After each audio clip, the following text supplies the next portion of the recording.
सभी का स्वागत है अनव क्लासेज में। अपन स्टार्ट करने जा रहे हैं एक्सरसाइज 1.1 का क्वेश्चन नंबर 2। क्वेश्चन देखिए, क्वेश्चन बोल रहा है कि so that the relation R in the set R of a real number define as R is equal to 1a, b। क्या है? सेट है, उसमें रिलेशन कैसा बन रहा है? रिलेशन वो बोल रहे हैं कि रिलेशन बनेगा अपने पास आर, वो कुछ इस तरीके से बनेगा कि a, b है वो रिलेशन में आएगा। कब आएगा? जब a is less than b square. a क्या हो? वो लेस देन इक्वल हो b स्क्वेयर से। Is neither reflexive not symmetric and not transitive. क्या है? ये रिफ्लेक्सिव भी नहीं है, सिमेट्रिक भी नहीं है और ट्रांजिटिव भी नहीं है। ये अपने को क्या करना है, इसमें शो करना है। देखिए, सबसे पहले अपन करते हैं रिफ्लेक्सिव। सबसे पहले अपन करते हैं रिफ्लेक्सिव। रिफ्लेक्सिव की डेफिनेशन होती है कि a, बिलोंग करना चाहिए आर में, और a है वो कहां से आना चाहिए? सेट से। और सेट अपना किसका है? रियल नंबर का। सेट किसका है? रियल नंबर का। अब देखिए यहां से, यानी कि ये a है, a के साथ रिलेशन में कब आएगा? जब a है वो लेस देन रहे ए स्क्वेयर से। अब ऐसा पॉसिबल नहीं है। क्यों नहीं है? क्योंकि अगर मैं ए की वैल्यू को 1/2 ले लेता हूं, तब देखिए यहां से ये क्या हो जाएगा? 1/2 क्या होना चाहिए? Less than 1/2 square. यानी कि क्या हो गया? 1/2 है वो लेस देन होना चाहिए 1/4 से, जो कि ऐसा नहीं होता है। इसका मतलब ये रिफ्लेक्सिव नहीं है। ये क्या नहीं है? रिफ्लेक्सिव नहीं है। अच्छा, दूसरे नंबर पे अपन चेक करेंगे सिमेट्रिक। क्या चेक करेंगे? सिमेट्रिक। देखिए, सिमेट्रिक की डेफिनेशन अपने पास क्या होती है? सिमेट्रिक की डेफिनेशन होती है कि if a, b belongs to r। a क्या करे?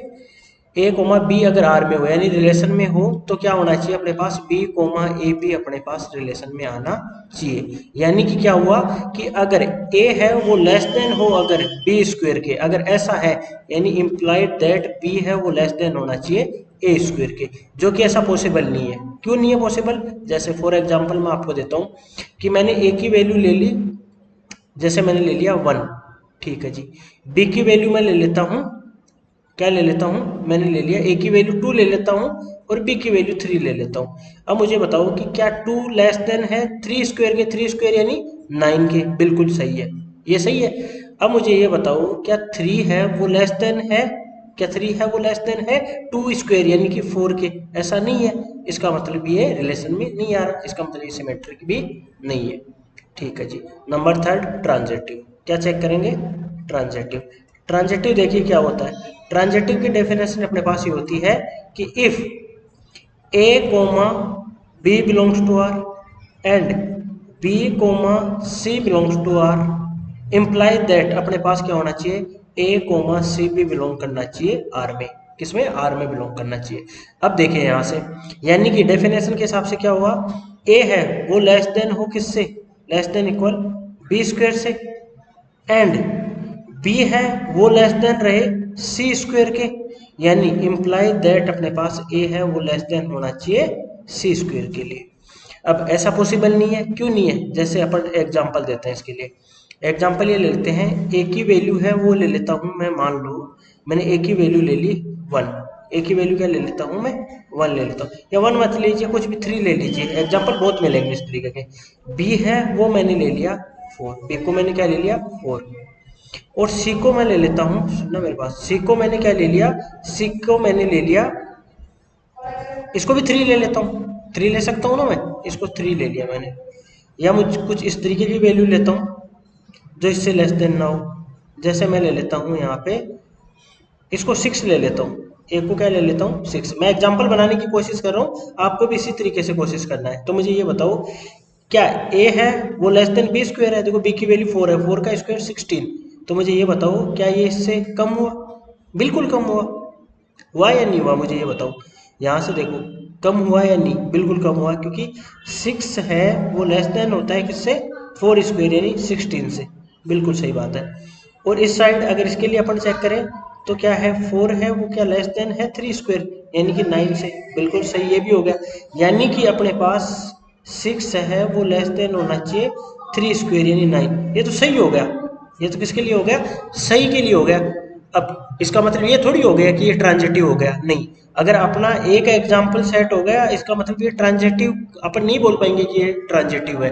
लेकिन अगर एक गलत एग्जाम्पल अपन दे देंगे तो अपन बोल पाएंगे कि ये क्या है, एक ट्रांजिटिव रिलेशन नहीं है। तो अपन दूसरा एग्जाम्पल ढूंढने की कोशिश करेंगे। देखिए एग्जाम्पल अपने को इसी तरीके से ढूंढना है, रटना किसी चीज को नहीं है कि मैं एक एग्जाम्पल आपको फिक्स बता दूं आप उस चीज को रट लो, नहीं। मैं आपको थिंकिंग दे रहा हूं कि किस तरीके से अपने पास एग्जाम्पल सोचे जाते हैं और किस तरीके से अपने पास एग्जाम्पल बनाए जाते हैं। अगर आप इस तरीके से एक दो ट्राई करोगे तो आपको एग्जाम्पल बन जाएंगे, ठीक है। तो किसी भी चीज को रटना नहीं है किसी भी सिचुएशन में। अब देखिए यहाँ से, अब मैंने क्या कर दिया, मैं ए को ले लेता हूँ 10, बी को मैंने ले लिया 4, अब मैंने सी को ले लिया मैंने 3। अब देखना है इधर, क्या ए है मतलब 10 है, 10 है, क्या वो लेस देन है 4 स्क्वायर के? बिल्कुल है, 16 के। अच्छा, क्या 4 है 3 स्क्वायर? बिल्कुल सही है, 9 के। यानी कि ए और सी का रिलेशन, ए और सी का रिलेशन 10 है, क्या वो लेस देन इक्वल है 3 का स्क्वायर यानी 9 के? नहीं है ऐसा, इसका मतलब ये ट्रांजिटिव नहीं हुआ, ये कंडीशन को सेटिस्फाई ये नहीं कर पाया। ये देखो अपन ने एग्जांपल दे दिया, ठीक है। इनको यहाँ पे पुट करके देखना, ए बी सी की वैल्यू को यहाँ अगर ये दोनों सेटिस्फाई कर रहे हैं इसका मतलब ये करना चाहिए, जबकि ऐसा पॉसिबल नहीं हो रहा बाय दिस एग्जांपल, इसका मतलब ये ट्रांजिटिव नहीं होगा। तो अपन ने ये शो कर दिया कि ये रिफ्लेक्सिव भी नहीं है, सिमेट्रिक भी नहीं है, वो ट्रांजिटिव भी है। अगर आई थिंक इसके बाद भी अगर आपको कोई डाउट है तो आप कमेंट सेक्शन में डेफिनेटली पूछिए, मैं वो आपके क्वेश्चन का वहाँ पे जवाब दूंगा। Thank you.